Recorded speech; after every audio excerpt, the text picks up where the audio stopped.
Okay.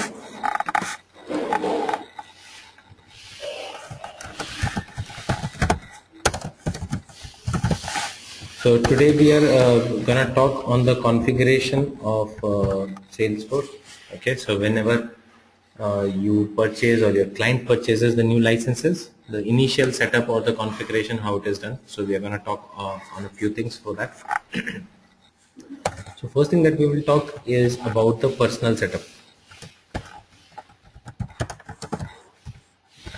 So when you purchase a few licenses from Salesforce.com, they provide you one license initially, and they provide you one login ID and password initially, and they provide you other licenses which you can create on your own. Which means if I purchase 10 licenses for my company, they will create one login ID password. So first license they will create and give it to me. The rest 9 I can create. I can just put the login ID password for my team members and then I can give it to them. So that is how it happens. So usually your personal setup is done by you, and it includes very simpler things like changing your name, password. So once they from salesforce.com they have given you your first license, you can go and change these things like the name, first name, last name, email ID, login, password, these kind of things. Okay, the preferred language, the phone number, the fax number, so all basic personal information. Okay, so first is personal setup, which is not a very difficult thing to understand. We have this personal profile setup everywhere, on your Facebook account, Gmail account, most of the places you have personal setup. But similar to that, let me just log in and show it to you how it works.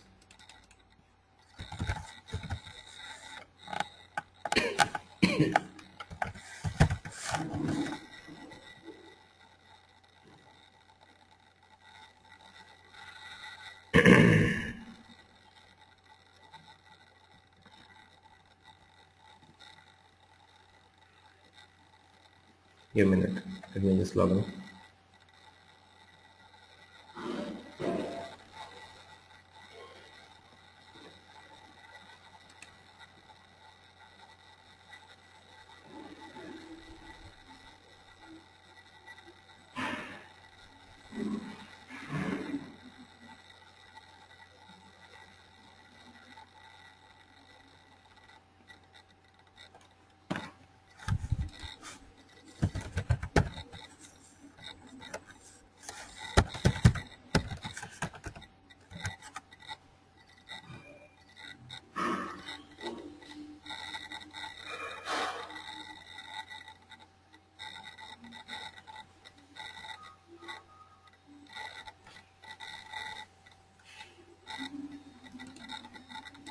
Okay, so you can see my screen now, and for personal setup you just have to go to your name, click on my settings, and from my settings you can do all your personal setup as I've told you earlier. Okay, so you can just go to personal, click on personal information, and from here you can edit all your personal information like first name, last name, alias, email, nickname, whatever. Okay, the login name and all that stuff can be changed. If you want to change your password, you can change it from here, changing the password. Okay, so anytime you can go and change your password. Your system administrator can also change your password. So but that is something that we will look into later. Okay, then you can also go and modify your language and time zone. So if you are in a particular time zone, you can edit that, or if you want to use some other language, there are a few options of language that Salesforce provide you. Apart from English, you see Dutch, Portuguese, Chinese, all these options are also available, right? So in case you want to change your language, that option is also there. Okay, so that's about personal setup. Apart from all these, there is one important thing in the personal setup which is called security token. You can go and reset your security token. Now, what is security token? Other things I think you guys are aware of. But what is a security token? Security token is an additional password.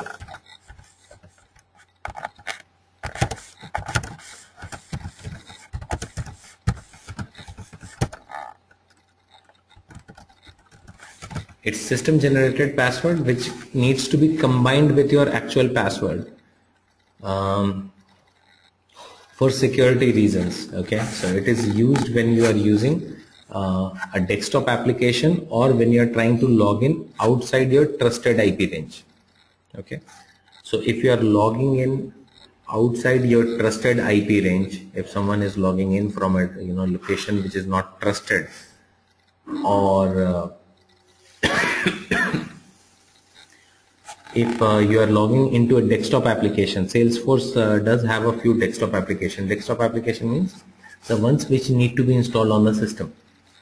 Okay, so one example for a desktop application is Salesforce Offline. So there is a software called Salesforce Offline which you can install on your system. Okay, and then you can work on that while you're offline. Then there is another application called Data Loader. We're going to talk about Data Loader in our next session. So that data loader can also be installed on your system and you can work on it. So while you're logging into these kind of applications, or when you're logging into from a non-trusted location,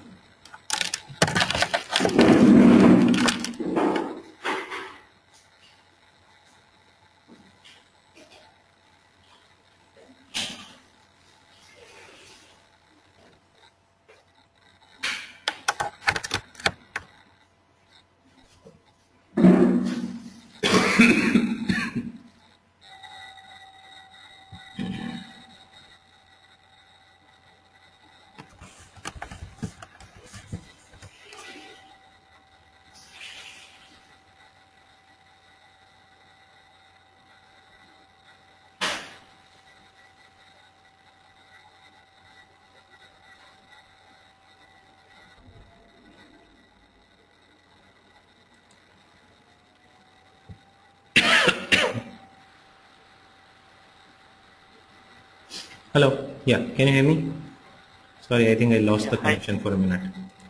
Good morning. Yeah. Okay. So we were talking on the security token, right? So the security token is a system generated password which you can use for logging into a desktop application or while logging into your Salesforce account from a non-trusted IP. Okay, I'll talk about that non-trusted IP. I'll come back to that. Fine. So these are the things, apart from the general things, security token is also a part of personal setup. And the security token can only be reset. I mean, you cannot decide on what should be your security token. You can just click on that reset button and system will generate the security token for you. Here it is. Okay. So now the next thing is, once you're done with personal setup, the next is company setup. So this company setup has a few things which you can do. So first of those things is your company, basic information. Okay, basic information of the company includes things like the name of the company, website, phone, fax, that sort of basic info that you need to just set up. Second is company locale info. This will include the language, which language is used in the company, currency and time zone, which currency you deal in and the time zone that you follow. Okay. So where is that company setup? Company setup is under setup. So you just have to go to the setup menu. Under that you have company profile, company information.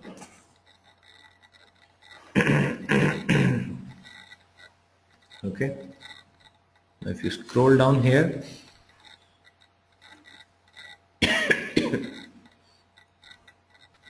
you will see that we have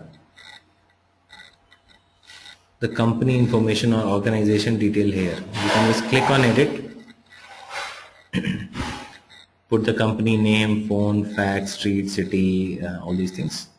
Then you have the locale settings, as I told you, where you set up the language, and the currency setting is here. You have to set the currency, and the time zone setting is here.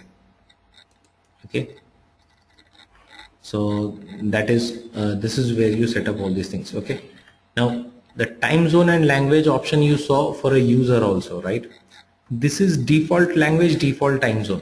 So a company's language or time zone is the default one.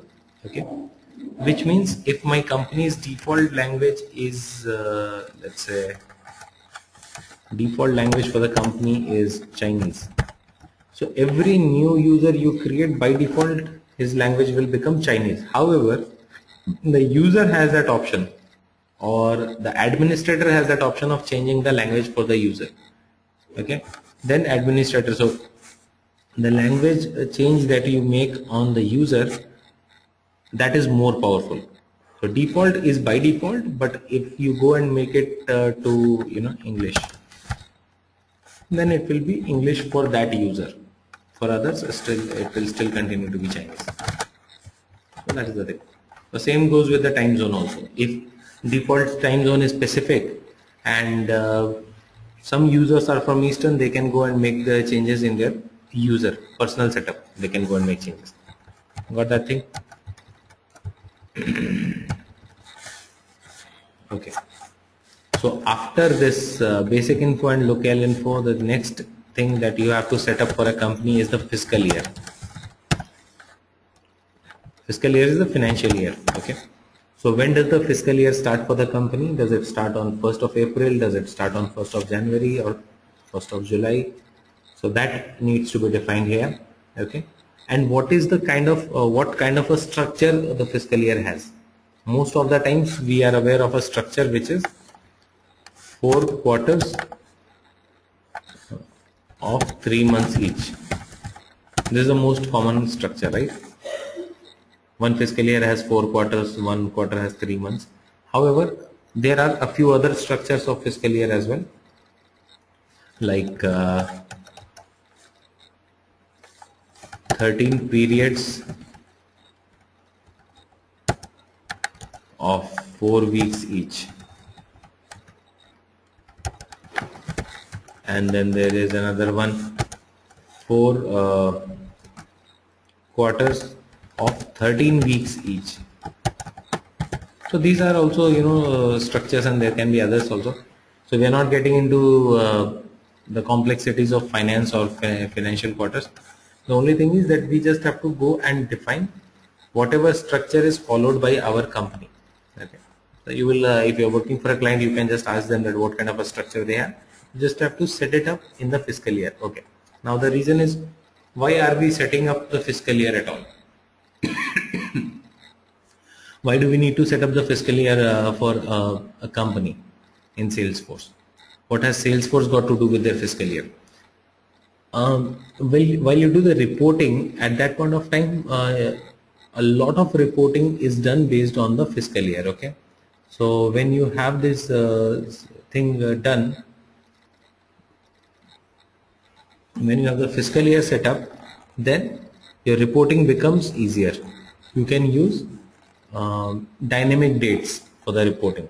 Let's say instead of writing, let's say your fiscal year is starting from 1st of April.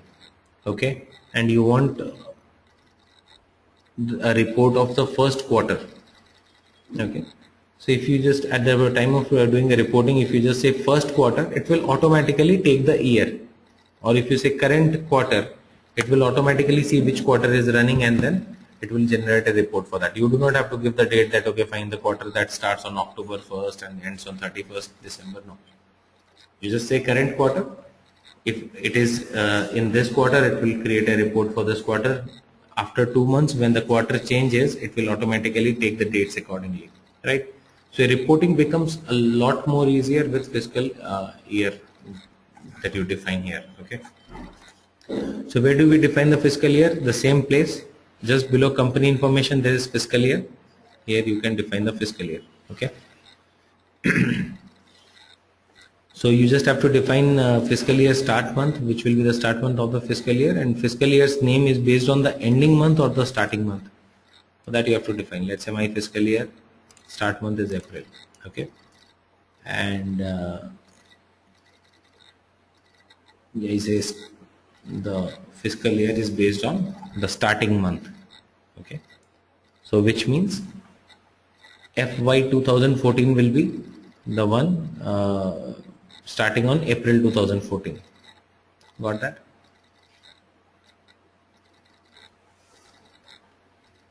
So that is the thing. Now I was talking about the structure.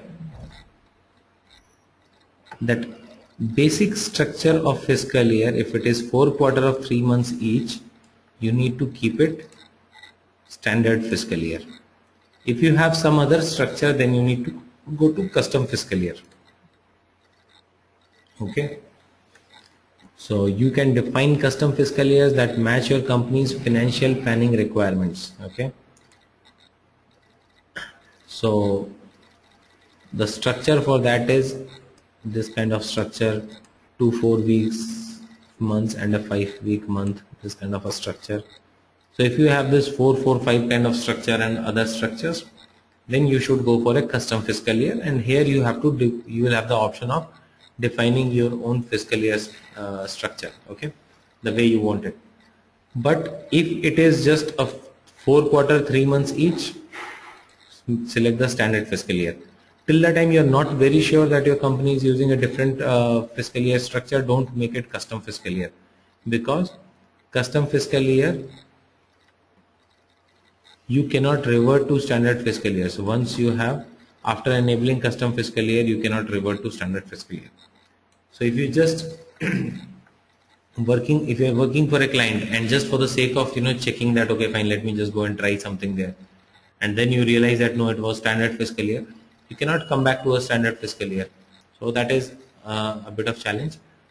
And moreover, when you make changes from the standard to the custom fiscal year, all the reporting which has been done on the standard fiscal year,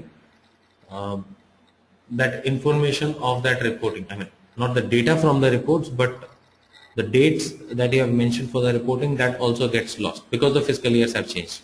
So all your reports will be in a way tampered or something. So you do not need to get into that till the time you are not very sure. Okay, so that is one thing. Be a little careful with fiscal year. It can affect a lot of reports. Okay, the next thing is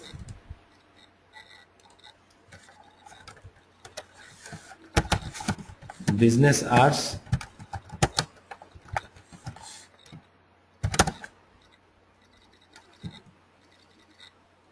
Okay, now what is business hours?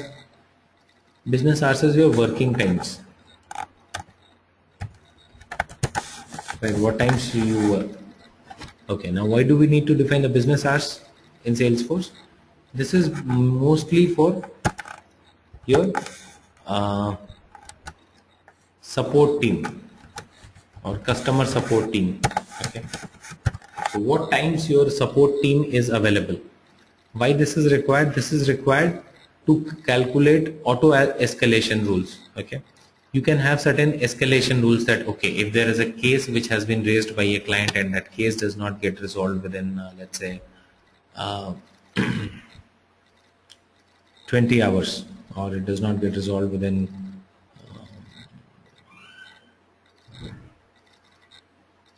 24 working hours, it will be escalated. Now for that escalation to happen, you need if it is an auto escalation, you need certain logics to be defined. So for doing defining those logics, you have to do this auto escalation thing. Got that thing? So you have to define that. Okay, fine. This is my business hours.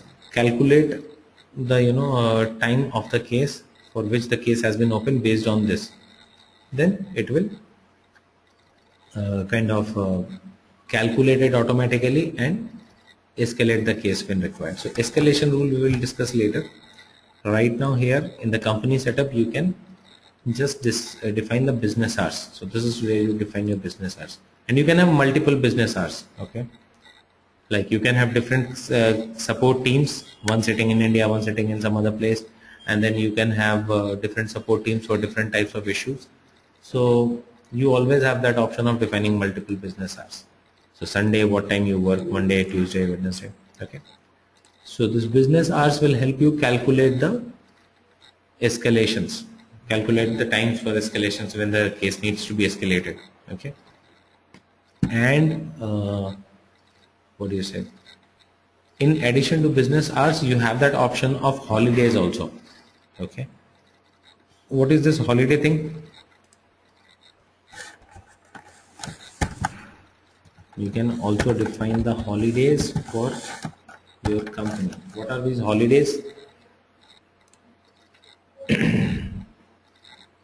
Holidays are dates and times at which business hours are suspended. Dates and times when the business hours are suspended. So there are no business hours on the holidays, like Saturday, Sunday. If you do not define holidays, then what will happen? All the cases will get escalated on a Saturday, Sunday. When Saturday, Sunday the team is not working, those hours are being counted, then what will happen? Saturday all the cases will get escalated because Saturday nothing is being worked on, team is not there, right? So you have to define the holidays, any type of holiday. If it's a recurring holiday, if it's a one-time holiday, all the holidays need to be mentioned. Then your escalation rules will work properly. See, if it's a recurring holiday, Saturday, Sunday, weekly off, define that. Okay, if it's a one-time holiday, once in a year, define that. Okay, or it's just a one-off situation, define that also. Okay, clear on this? So this is about the company setup. So these are the things that you can do for company setup to help certain other things run smoothly. Like a fiscal year helps you in doing the reports properly. Your business hours help you in escalating the cases and track those. Currency helps you in tracking the amount of the deal in proper currency, and language and time zone are definitely there to help you set your default time zone and the language. Fine. And for currency there is one more thing.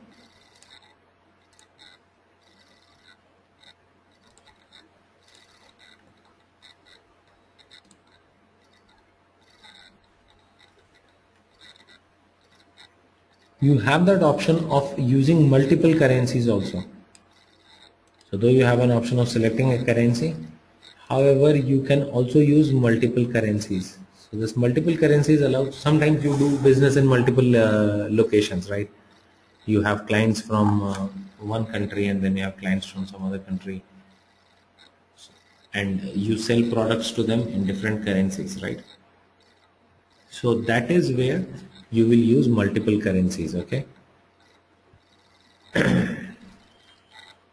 Okay. Checking this box is the first step in enabling multiple currencies in your organization. To complete the process, contact your salesforce.com representative to determine the best time for enablement. Once you scheduled, the process will be completed by salesforce.com support.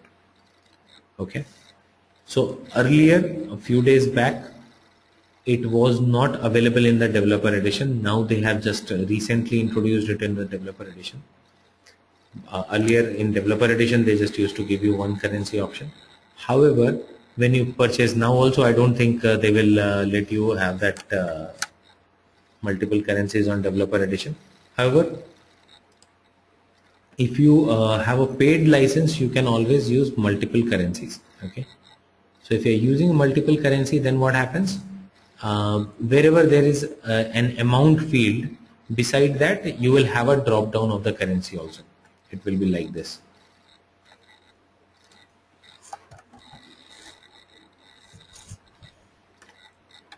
Like you have an amount field,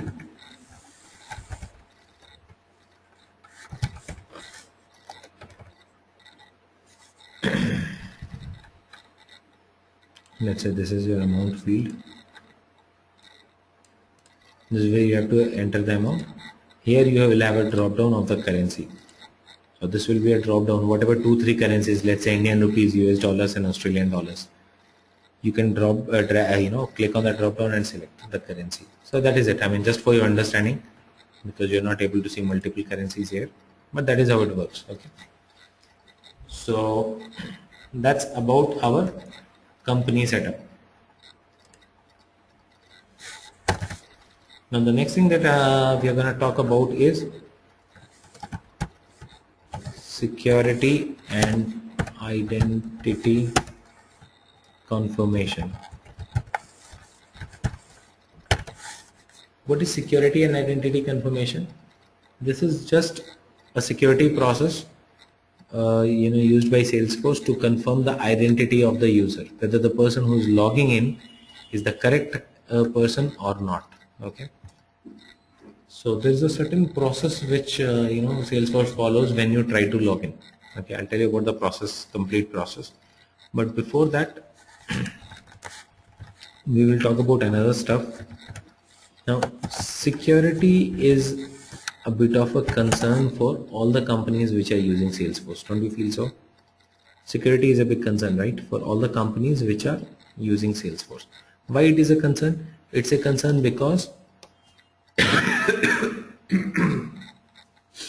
sorry, it is a concern because it is online. People will have login ID password.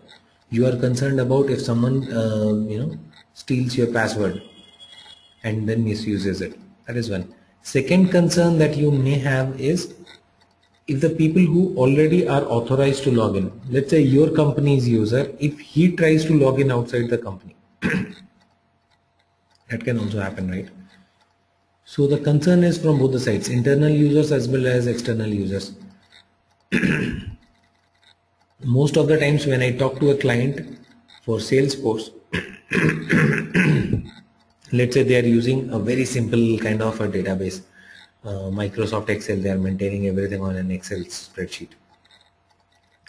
The moment I talk to them regarding Salesforce, the first concern that they have and the biggest one that they have is the security. They are pretty happy to keep their data in Excel. They say it takes a bit of time to manage things, but it is within my system. If you put it in Salesforce, then it goes outside my company. So that is a big concern, right? So the companies want to control the internal users also, where they log in, how they log in, when they log in, that sort of things. Okay. So Salesforce provides two things for this. Salesforce allows you to put a time restriction for users. Time restriction means you can put a time restriction on the users. Which user can log in at what time, until what time. Got it? Let's say your office timings are Monday to Friday, 9 to 6. You don't want anyone to be able to log in onto it on a Saturday and Sunday, and on Monday, from Monday to Friday also you just want them to be able to log in within 9 to 6. After 6, if someone is trying to log in, it should not allow. That restriction can be put in Salesforce. Okay. So that is one restriction. Second is IP restriction.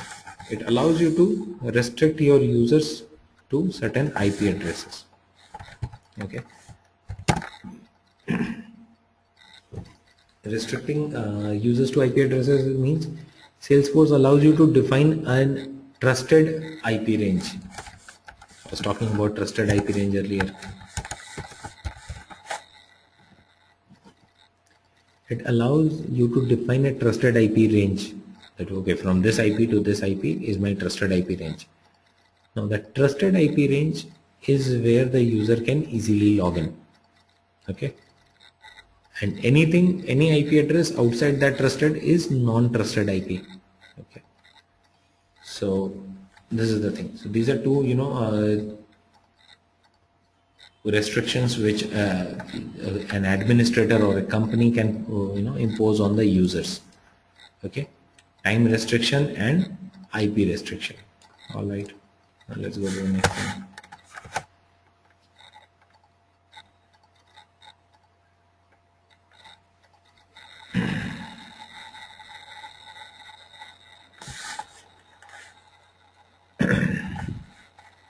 So now talking about security and identity confirmation. Okay, so how it works, let's understand this. First thing is,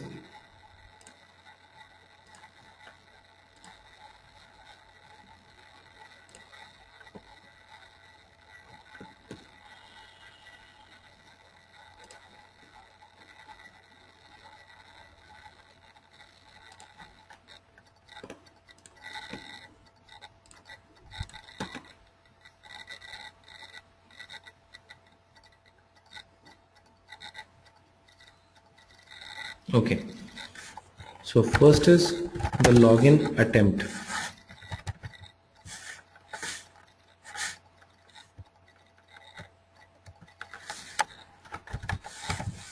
Okay, so any user when he tries to log in, Salesforce performs a time check. Okay, so the very moment you try to log in into Salesforce, Salesforce does a time check. It checks whether you are allowed to log in or you are permitted to log in at that time or not. Is there a restriction on the time when you can log in, and are you allowed to log in at that particular time or not? Okay, if that it clears that time check, then okay, if the check fails, means if it finds that you are logging in at a time which you are not permitted to, your login is denied. It says you cannot log in. Okay, however, if that check is cleared,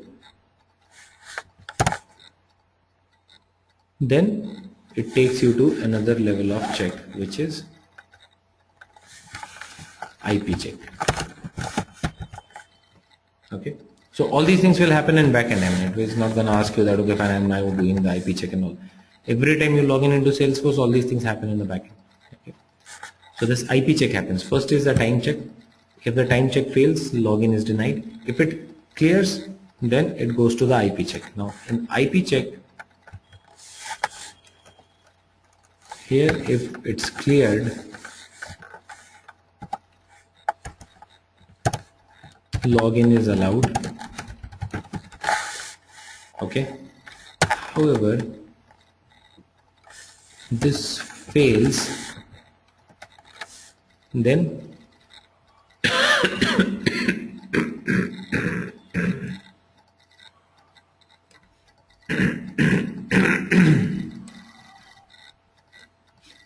okay,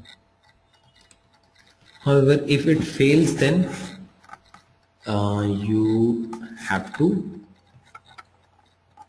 okay, then it goes for cookies check.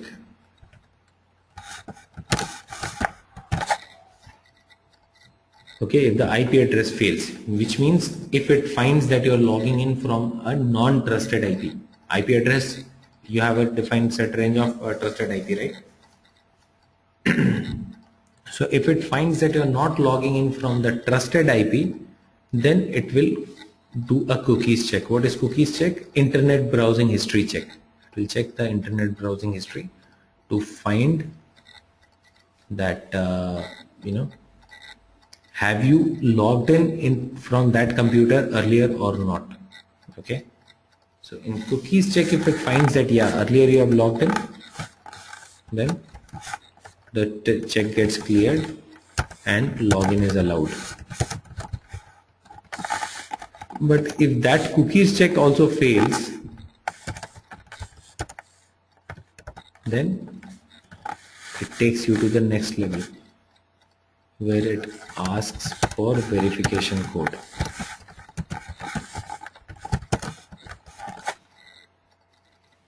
Okay, it says go and get the verification code from the email. Okay, and then try to log in. So this is the process. Login attempt is done. First of all, Salesforce will do a time check. If it finds that okay, fine, the time when you're trying to log in clashes with the defined time, then that will fail and access will be denied. straight away. Then nothing else happens. If that check clears, if it sees that okay fine, you're trying to log in at a time which is allowed or permitted to you, then it goes to the IP check. Okay. From this IP check, if it clears, if it finds that you are in trusted IP, your login is allowed. You are absolutely okay. If it finds that you are trying to log in from an IP which is not permitted or which is not a trusted IP, then this IP check fails and it gets into the another check, cookies check. Cookies check, it will go and check the browsing history and try to find out if you have earlier logged in from that computer. Though the IP is not trusted, but have you earlier logged in? If it finds that yeah, you have logged in from that computer earlier, then it will again allow you to log in. But if it does not find that, then it will give you an option of receiving the verification code on your email, registered email, or on registered mobile, one-time password kind of a thing, and then use that to log in. Is that clear? So this is the process. This is how it works. Now, what did we discuss about security token? That security token can be used to log in into the system if you are logging in from a non-trusted IP, right? That is what we were discussing. So here it is. If you are aware that I am logging in from a non-trusted IP, so at the time of doing a login, if you put security token along with your password, if you combine your security token with your password, then it will not get into IP check. Then it will directly from here it will log in. Okay, if the security token has been provided, then it does not get into all this stuff. Clear? Sometimes it may happen that you are pretty much sure that I will be logging in from a non-trusted IP. Let's say your company has a defined IP, trusted IP range, which is your company's IP addresses. Tomorrow you will be working from home. So you know that okay fine, I will be working from home and that is a non-trusted IP. Or you are going to a client location, you will work from client location. You know that is a non-trusted IP. At that time you should take the security token along with you.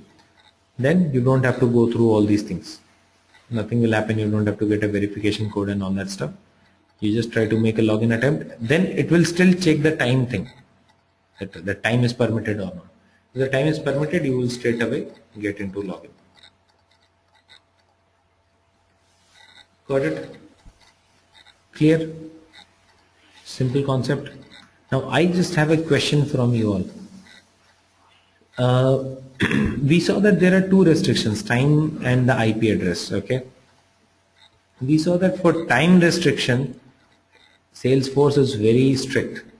Okay, if it is not in the time, it straight away denies access.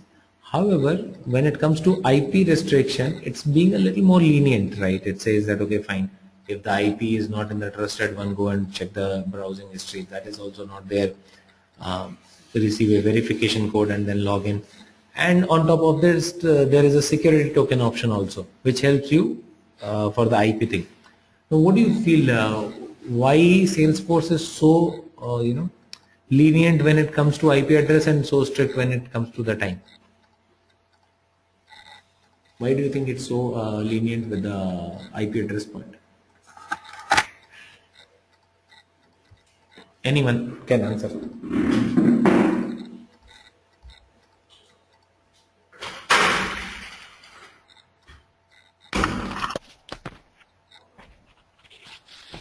Yeah. Any thoughts on this? As you said, see, the IP is like you only told the all conditions, right? Like, yeah, you can go to a client location, everything. That's the reason they are more light on the IP check. But when you change the time location, the time is important. Maybe I'm guessing it that way. Yeah. So the reason why they are a little more lenient, correctly said, Why they are more lenient on the IP thing? It's a very simple reason, because the biggest advantage of Salesforce is flexible location. You talked about, you can log in from anywhere and all those things. So that is their USP, right? That is where they are selling the product. If that also restricts me to a particular area that I can only sit and work in my office, then it becomes a little challenging, because then you will start comparing it with the traditional database server. Challenge with traditional database servers is the same thing, right? You just have to be present at that physical location. Because this has that advantage of cloud, and when you have something on cloud, you need that kind of setup where you can log in from anywhere. So for that reason, they are a little more lenient on your IP thing, and time restriction is there. I mean, if there's a time restriction which has been put, you cannot do anything about that. So they're very particular about that. So if you have to log in at a time which is not permitted, the only option you have is go to your administrator, ask him to make changes in the time. He needs to allow you to log in at that particular time which you want to log in. Let's say your time is 9 to 6. You got some urgent work to do at 8 p.m. You have to log in. You have no way to do that. No security token, no verification code, nothing can help. Only thing that you have to do is go back to your administrator, tell your administrator that, hey, I have this work. You change the time thing there. He will have to make the changes in the setup, and then only this thing you can do. Got it? The time setup. Clear on this? So that's about the security and identity confirmation. Okay.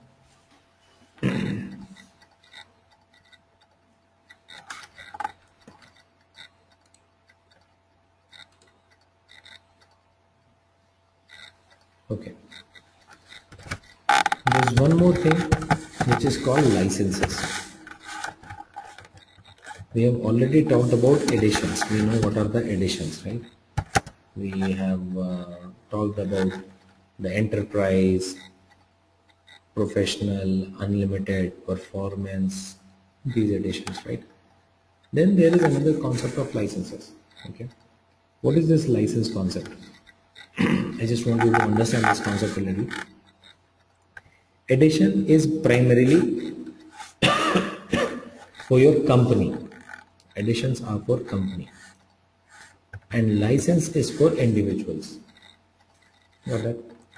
So let's say when I talk about enterprise edition, pricing that we have seen for enterprise edition is $125 per user per month. This is what we have seen. Okay. Now what happens here is enterprise edition price is $125 per user per month, means per license charge for enterprise edition is $125 per user per month. Okay, per license of enterprise edition with all functionalities. Understand this. But sometimes it may happen that everyone in your company do not need all the functionalities of enterprise edition. Everyone is not a developer, everyone is not an administrator, right? There are some people who are just end users and that sort of thing. So they do not need all the features of enterprise edition, or they do not need access to the entire database. So there Salesforce gives you an option of saving on licenses. Okay.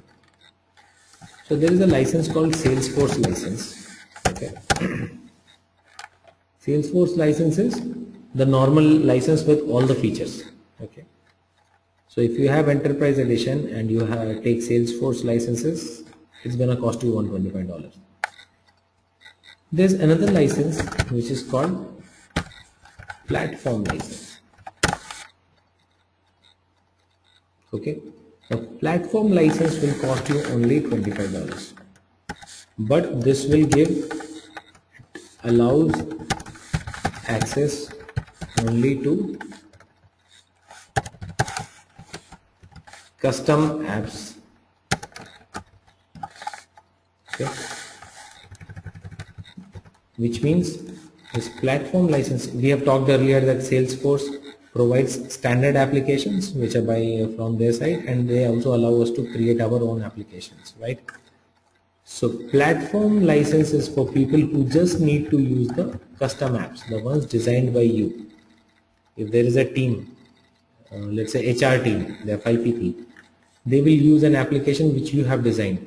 So you don't need to pay for the entire $125 thing, for the entire enterprise edition and standard apps for them.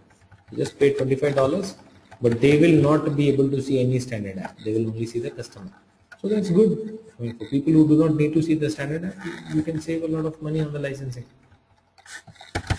And there is another one called Platform Lite. This Platform Lite is allows only one custom app.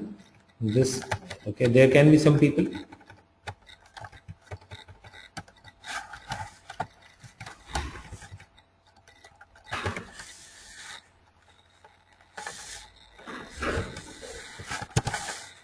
right, so it allows only one custom app.